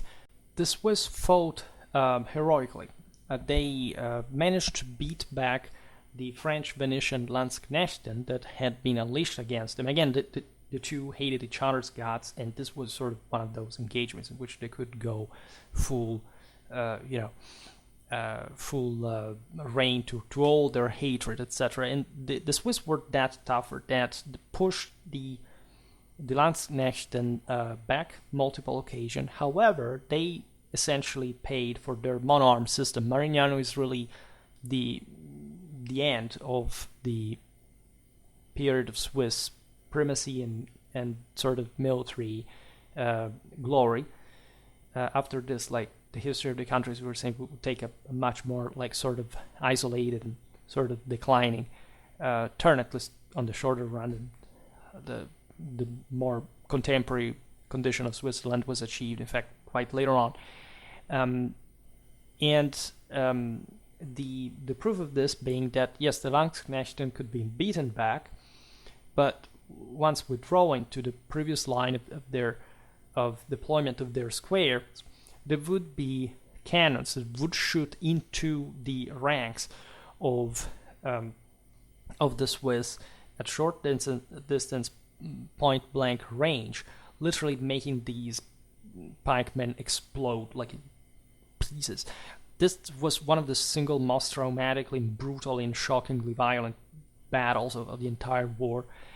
You could really see the devastation that artillery could make in combination with the other arms into the thickly packed ranks of infantrymen that were not supported by arquebusiers, by artillery. The Swiss really didn't have else, right? They had, yes, very few cavalry, very few arquebusiers. They didn't count as arms on their own, right? Remember, the Switzerland, literally, this makes the Swiss success even more astonishing, literally did not have anything, right, in terms of any resource whatsoever. It was just like these people doing this. And exactly because of that sort of hunger and desperation.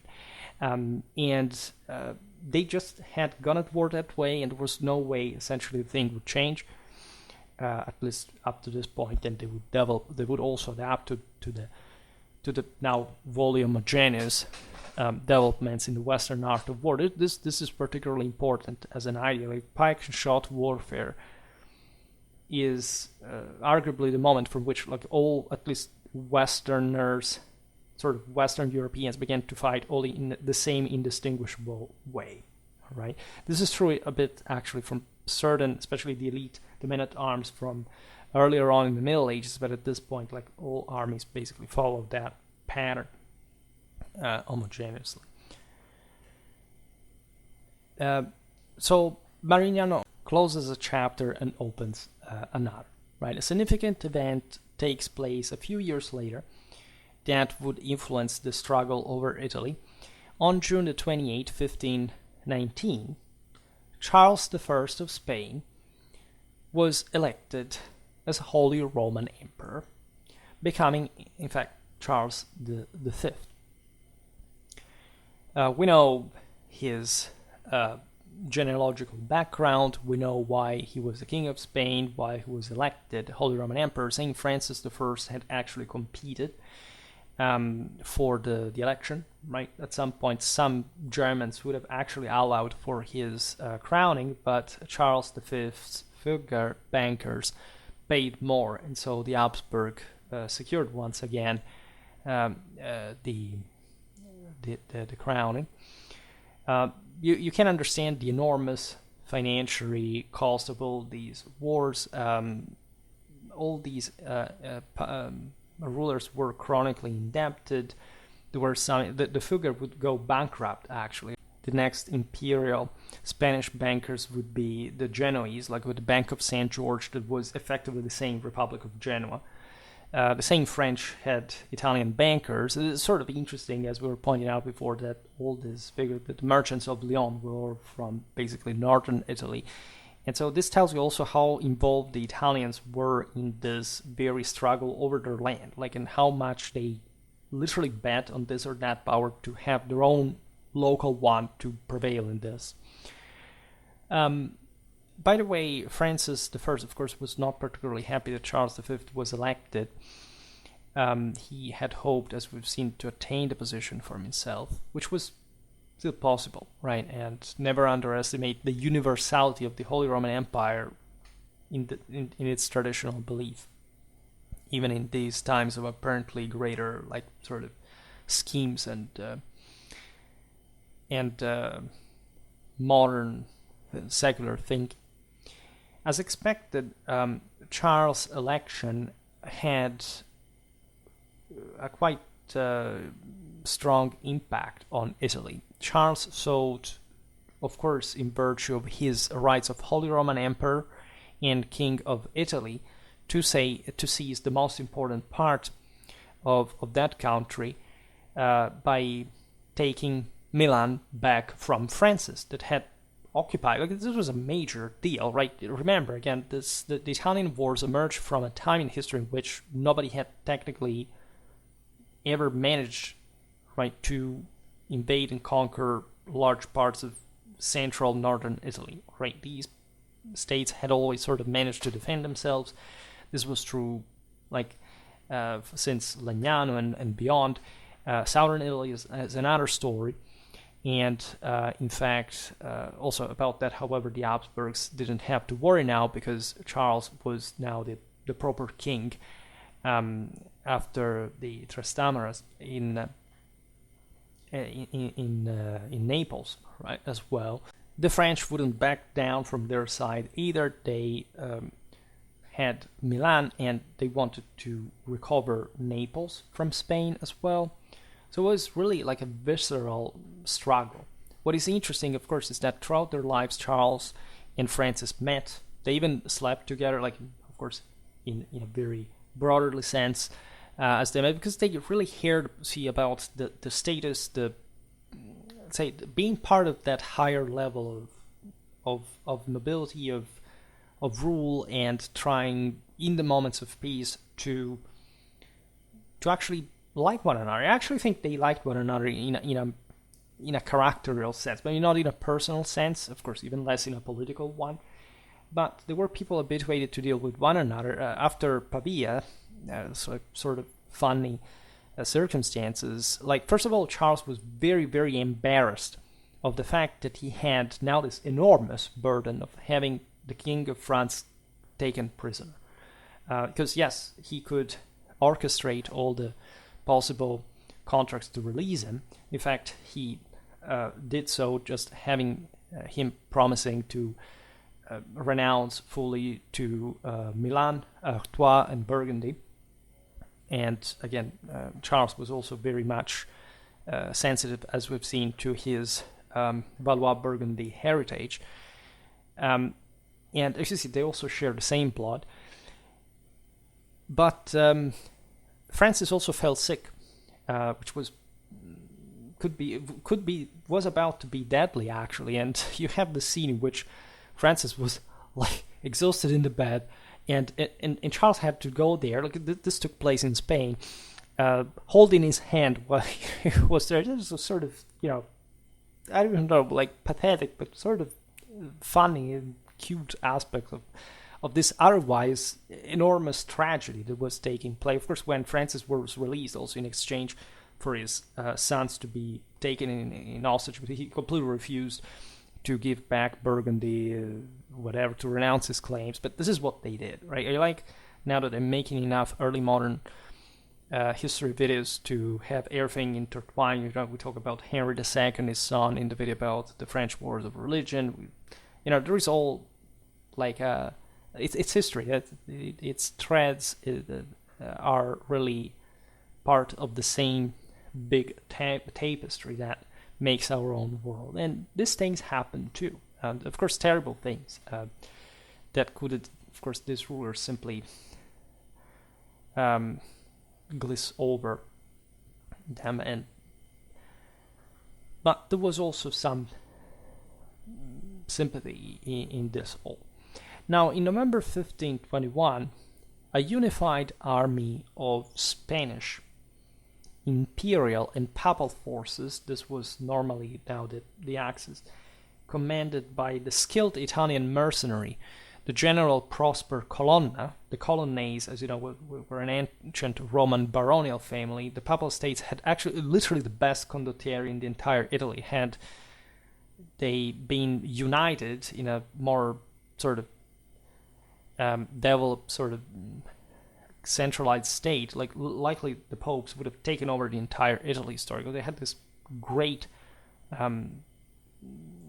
warlike clans such as the Colonna, the Orsini, just talking about Rome, the Montefeltro, etc. Right? These, and here we are skipping so much. By the way, there's a lot to say, but the Colonna commander successfully expels the French, led by the Marshal Odet de Lautrec, from the very city of Milan. And this is a huge deal, of course, because the most important state is back into imperial hands.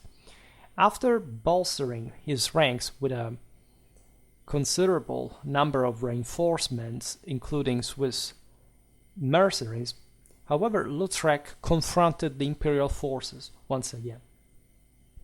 Imperials had taken now this habit of entrenching in a defensive position, hoping to replicate what had happened at Cerignola back in the day. This time in a location, a villa actually, known as Bicocca. Right? Everybody knows these names because, of course, of the incredibly brutal engagements that took place in this otherwise sort of uneventful. Like, you have all these great resounding names in history, but if you look at them, as they were at the time, part as they are today, there isn't really anything special about them. Well, in here, on April 29th, 1522, the overconfident Swiss that had not yet understood the lesson, bear in mind, launched an attack without waiting for orders, which also is pretty inadequate, really. What the Swiss were actually suffering from, not just the limitation in their mono-arm system, but also actually a pretty sorrowful state in their chain of command, right? They didn't have like a very useful direction normally. And so what do? They attack before the French artillery and cavalry were placed to support them, which, as we've seen, is insane because otherwise, like, the French had been habituated to deal with like having the Swiss infantrymen as their infantry and then supporting them with cavalry and artillery. They were all like top-notch forces, especially when combined. And so during the ensuing battle at Bicocca, the Swiss suffered this devastating defeat at the hands of the Spanish forces, an experience that at that point marked a lasting blemish on their reputation. Marignano was the end of Swiss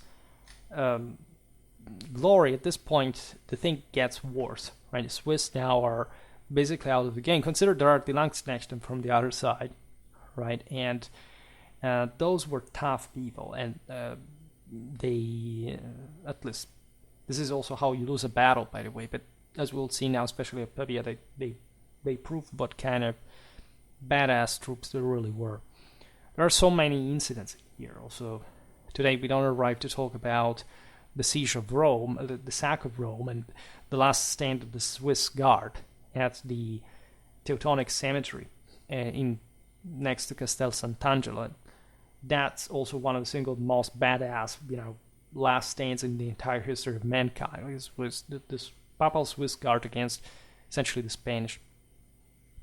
Now, in 1523, Charles, the Duke of Bourbon, made a video about the House of Bourbon during the Middle Ages mostly, that had been formerly the Constable of France and had been at least an ally of Francis I at the Battle of Marignano, rebelled against the French crown.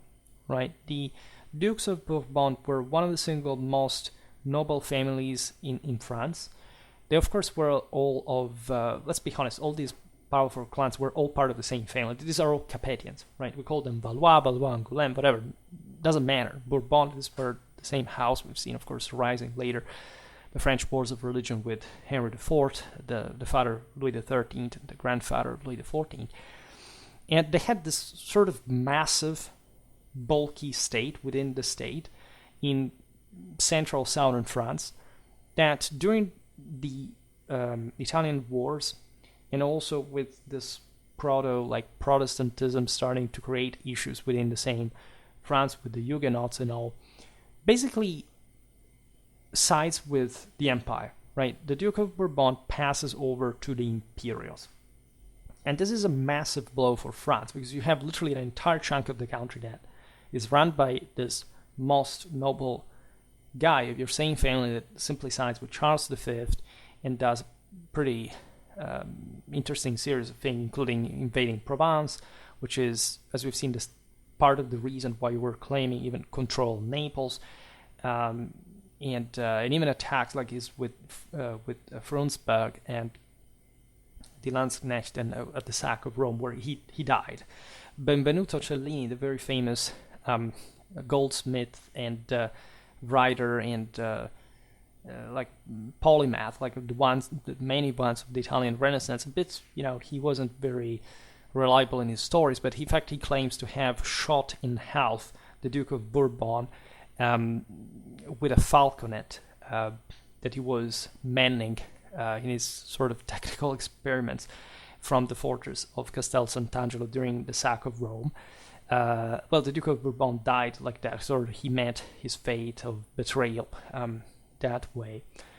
Now, this would take place 4 years later. In 1583, the insurrection derailed France's plans to invade Italy, which were underway, and restored, of course, the French influence in the region. In response, Francis appointed his childhood friend Guillaume de Bonnivet to lead the army. However, as later events would demonstrate, Bonnivet proved to be ill-equipped for the challenge. His campaign in 1523 began promisingly, but he allowed the Imperialists to receive reinforcements during the following winter, between 23 and 24, before engaging them in combat. As a result, the Imperialists took the offensive the following spring, forcing Bonnivet's forces to retreat towards France and ultimately defeating them at the Battle of Sesia on April the 30th, 1524. You see, by the way, how when we evaluate and compare these military models, how much just strategy, aside from the tactical modules, really makes it. Like here, the Imperials had time to link up their forces, and the French wasted time. That's what beat the army, right? But as we've seen with the Swiss at Bicocca, that simply went out on their own. Strange things happen along the way, and sometimes we don't even know historically exactly why they happened, but of course they produce these results. Now, by 1524, the Bourbon had switched allegiance already to the Imperialist cause, was actively engaged in combat against the French in Italy. Accompanied by the skilled and talented Marquis of Pescara, he launched an invasion of Provence during the summer of 1524. So basically, here the Imperials invaded Provence, that historically had actually been an imperial land, and that now like France had somehow subsumed historically. There was all an historical embarrassment, even juridically, because of course it had been part of the ancient kingdom of our Burgundy. I made multiple videos on this topic and how the French had sort of infiltrated gradually in it. However, this imperial offensive fails because the climax of the campaign, the siege of Marseille, is unsuccessful. Plus, there is a powerful relief army led by the King Francis himself in sight that forces the imperialists to retreat back to Italy by autumn. In the October of the same year, in fact, Francis launches, by chasing the imperialists, another invasion of the Duchy of Milan. This is bold because it's also like sort of the cold season. Admittedly, yes, Italy is warmer, but up to a certain point. You know, in France, normally, in the Middle Ages, there's the field of May, because that's where you can have in northern France enough forage. In Italy, it's March, the month of war. It's called like this because of Mars since Roman times. But here, of course, it's virtually irrelevant. It's bad season. Things get rougher, but Francis is that bold, resolute, stout, determined. He was very cold, tough. When he had a plan in front of him, he would go for it. And in fact, he successfully manages to surprise the Imperials so much because of this move that nobody expected, that the Milanese defenses are too weak, and the very Milan is captured by the French yet again on the 26th of the same October. This was a major blow, right? Because it showed that France again could strike back with all her might.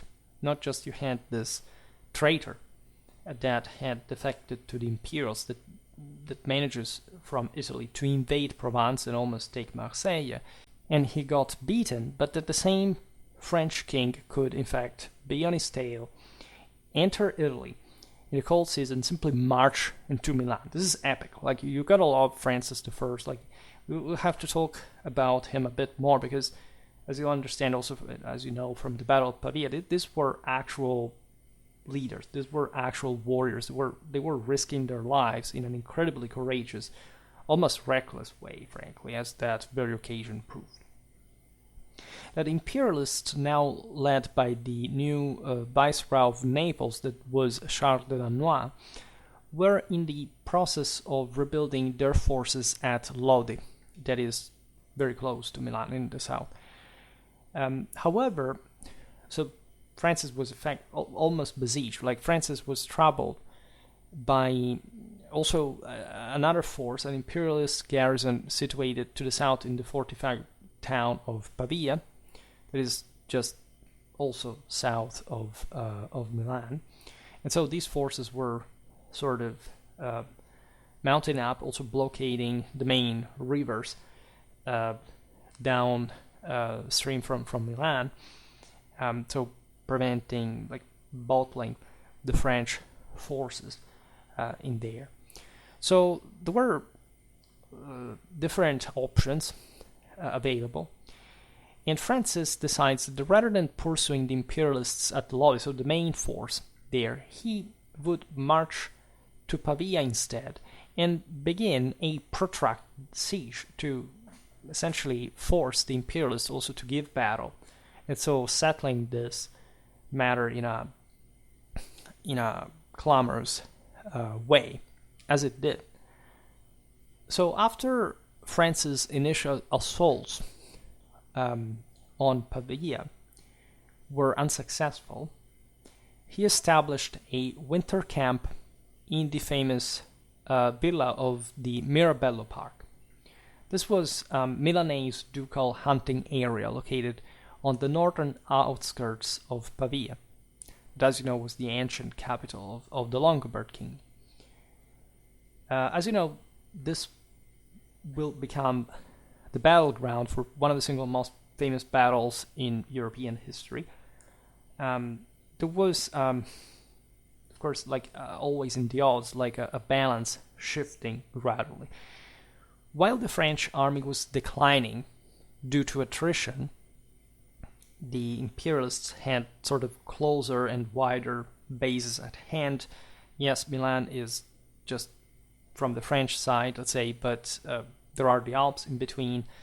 Things are not that easy, and this is happening during winter, by the way. And so you have the in fact imperialist forces at Lodi building up, growing stronger.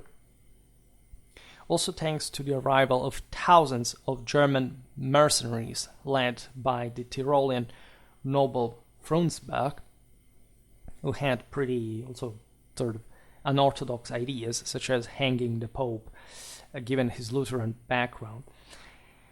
And this German soldiers began streaming into the imperialist camp in January. What is interesting is that, of course, even though, of course, the Holy Roman Emperor was the greatest champion of Catholicism in all of this, yes, the soldiery would be Lutheran. It's just like today, I don't know, you have an army that, generally speaking, is of a state that supports one state, but maybe the populist scum within it is, just serving this army, but sort of having strange, radical, extremistic ideas that eventually never come to fruition, but they're still there, to serve the emperor anyway.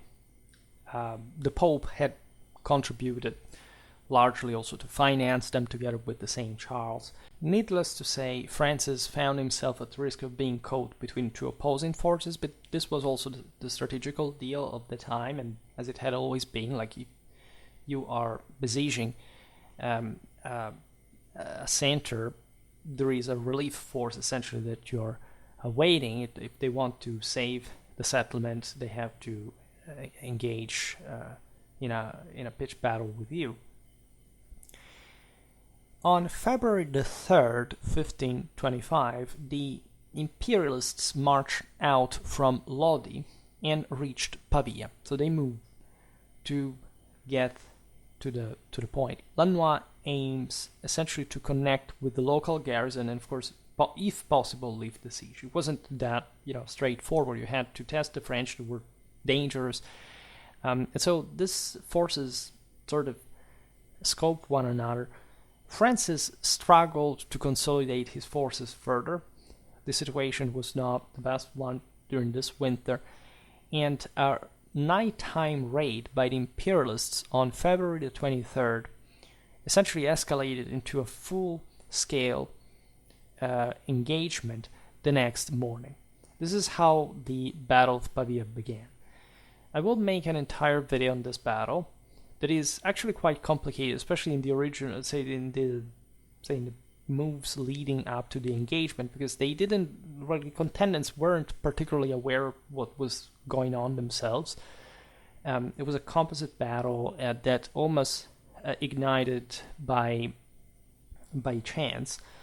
So we can make the long story short. The infantry under the Marquis of Pescara utterly defeated the French troops in the park, while Francis led ineffective counterattacks. And there is a very sort of almost archetypal dynamic here. You have the Landsknechten, the imperialist troops, plus the Spanish that are basically resisting to the French cavalry charges. They engage also against, of course, the infantry. Here it was all mixed. And the Landsknechten really embody here like the sturdiness, and you see that their commander Frundsberg led from the front. These were people who were among their soldiers in the first ranks under the rain of bullets and during the hand-to-hand fighting. So these were people really that again saw and did things that like a person today, and I'll not even say. There is, of course, a lot in today's military that is pretty much the same, but it's so different in context and also in frequency. The way these people were trained to fight regularly in those conditions with a direct attack. You see, the pike and shot warfare is that relentlessly violent. Aside from the cavalry charges could happen, like the idea is that you have to advance under enemy fire, because for all the losses you can take, still, of course, the firearms are at the beginning a bit of their arms employment, and they don't. They're not superior. Like they don't manage to knock out infantry during the advance, right? So this is already, say, it's sufficient to be spent for further hand-to-hand fighting. That is also something terrifying, right? Fighting against all these pikes and pole arms. It's that brutal. It's also much less. In fact, we tend to see this already as like for the dreaded term of the military revolution, mostly about guns and distances and whatever. But you have to think that this is like gripping, like it's very hand-to-hand combat. It's very much cold steel, melee, people butchering each other to pieces, right? And in the most horrifying ways, uncontrollable ones. And at least when you are in the first ranks with all those pikes arriving, it's an incredibly chaotic situation. Also, pike fencing is not sophisticated at all, right? It's all based on the training of the soldiers remaining en masse, but individually, of course. Like it's not like knights would fight, sort of surgically precise way, at least, to a much greater extent than these troops. Plus, you have cavalry charges. They're terrifying. They do happen, and they do charge into the pikes, because you can break a formation still like that if they're worn out enough, they're disorganized enough, they're too enough. In any case, in this engagement, as we were saying before, Francis basically fights to the death, that he escapes by chance, not because he was a coward at all. It's a massacre of French noblemen, right? They get downed one by one by these German pole arms, and it's just like a terrifying scenario. The victory was so conclusive that Francis, as we were saying, ultimately fell, in fact, into imperial custody. He was taken to Madrid because Charles V was there, and the same emperor, in fact, pressured him into signing a highly unfavorable treaty, committing, as we were saying, committing him to cede Burgundy, Artois, renouncing his claims to Italy permanently. Right? Francis would later, say that he had been forced to do so, imprisoning, whatever. But he, at the time, signed the Treaty of Madrid. In fact, on January the 14th, 1526. He would, again, upon his return to France, reject the terms, but it was also like a matter of words, right? And in hindsight, you can't but see, of course, that he had been defeated. He was forced into, of course, signing this, because otherwise he could have not come back to France, right? He gave his children in exchange to himself as hostages to the Spanish, and that was his decision, that he decided to agree to those terms after all. And wars were very important. You can't sort of blame Charles V for this. He was again very embarrassed by this. In the first place, it was a new nuisance, because had Francis died, as he almost did, in prison, there would have been like a pretty great scandal, just as the one that would actually happen with the sack of Rome, and so all things that Charles wanted to avoid. But of course, he was exploiting, a feat of arms in which the Imperials and the Spanish had beaten the French fair and square, and again, showing us in this incredibly bloody battle the extent to which the conflict had arrived. Like, it was a clash between moral forces that produced that massacre. The French lost, and now Francis had to pay for this. And there is all a context here behind how Wu managed the affairs in France.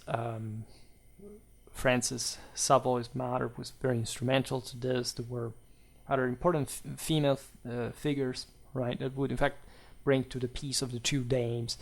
A lot of sort of intertwinements that would occur from these meetings in the later courts, but we will talk perhaps about this on another occasion. Now, I decided to stop to Pavia because the rest of the Italian wars, for how depressing they are, again, the sack of Rome is, as you understood, something I don't really want to talk about. Now, I will make a video about that. But we are at the level of like this massacre, lots of treasures lost or taken away, plague that starts killing the same Germans and Spaniards together with the Romans. You even have the Ottomans of Iredin Barbarossa that literally pass by Ostia, and they actually know what's going on, and they decide, fortunately, not to inflict Rome the ultimate humiliation. There's all the Protestant ethos behind this. It's sort of terrifying, of course, but it's really that bad. Like the Italian wars, if you study them in detail, the fights in Capua, and they led to a degree of violence that is, it's not even to say that, yes, so many people died, but it wasn't, as we've seen, that a radically destructuring war for the Italian peninsula that we talk about. But it's something that takes this, of course, this land to a place it had never been in terms of the subjection to these higher powers that would, in fact, not succeed in controlling the entire peninsula, but definitely would make the Italian states sort of ever more depending on foreign control. Like half of the peninsula is independent, right? The more populated areas, the good half of Italy does remain independent. And the point remains rather how the south, for example, had already been under the foreigners before this. The main change is Milan. But it's really for example, the castigation of Venice that doesn't quite expand anymore into the Italian peninsula after this. The general Italian contribution, to the further Habsburgic effort in Europe, that sort of the Italians were okay with, even though, of course, some states would sort of have ties with France, and the game would go on, right? There are other engagements, Cerignola, for example, there are that are very interesting for the art of war, etc. But in many ways, the acme of the Italian wars had been reached here, and practically passed after this. And so at some other points we could cover those wars, but for today I just stop it here. There would be other 3 additional wars in which Francis would participate against the empire before his death in 1547. These would involve Italy. They also represented chiefly a struggle between the Valois and the Habsburgs that would also come out of the Italian theater at some point. The Battle of Pavia was definitely a pivotal moment in the Italian wars. This is really the moment in which Spain gains ascendancy and the empire's empire's influence grows in Europe. At this point, especially, the Austrian Habsburgs had managed to reach some impressive regional force. It would actually ruin itself during the wars against the Protestants in Germany. Again, the attempt to unify it was probably beyond their capacities in the first place, especially with the involvement in Italy. But this contributed, of course, to secure the broader the double Habsburgic control, because there was surely a coordination between the two dynasties that actually they had really nothing to do with each other, at least they ruled over peoples that expressed interests that the same monarchs had to follow that really were not aligned particularly. The Austrians had an issue with the Ottomans in Central Europe. The Spanish were more projected towards the sea. Of course, they could have like this common goals. Charles V embodied a bit during his life that the possibility of having a unitary control, but already at that point it was his brother Ferdinand who ruled in Austria, for example. And so, you know how things went. Just the most important idea here is that, however, there is an alignment of the papacy. Not always, but still, definitively from the end of the Italian wars with the Habsburgs, right? Both the Spanish and the Austrians. That remains more or less unchanged. Again, like the French interference is always there. There are reasons to side with the French sometimes, because the Italian politics remains intricated, but at the same time the country stabilizes. And it stabilizes again, open to what it wasn't at all like. Again, there is the Black Legion about the Spanish being repressive, oppressive, backwards. But let's skip aside from the fact. Again, in the traditional world, in pre-contemporary, say, nation state reality, what you have here is some dynasts that rule over local estate, right? That's essentially how it works. When we talk about conquered this land or another, of course, the resources would go abroad, but they would go abroad because of an involvement in a broader system that, like, if you had settled things in this manner, it's because the estate supported you for doing that.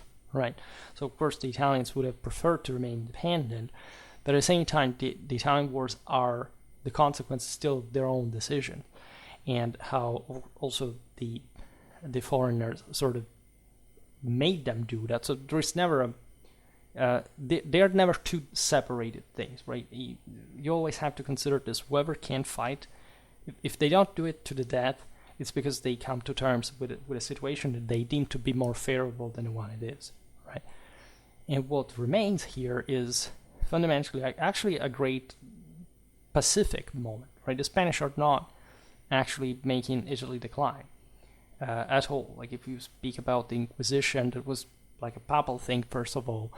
And yes, Italy is surely on the longer run paying for some aspects of that repression in terms of censorship, while of course other countries are sort of more unprejudiced intellectually, but it's also a very different context from others, and it's still a dramatically advanced one that remains essentially until the Cretan War as legitimately a superpower on its own account, even when half of the country is sort of under somebody else. And this is quite relevant, I would say. It's an incredibly underestimated aspect. The more I make videos on Italian history, and from the reactions that I get, the more I get that people think that Italian history is some sort of secondary thing, for some strange, incomprehensible. I mean, you can understand why people think about that, given the cultural influences that they have been given.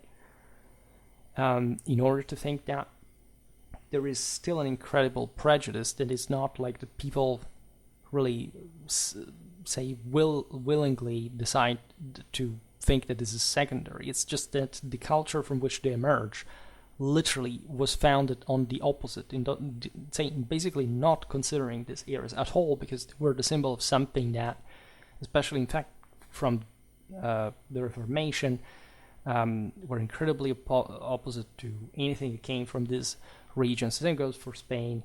Same goes for anything that at the end wasn't particular within very narrow, actually, narrow sort of cultural context.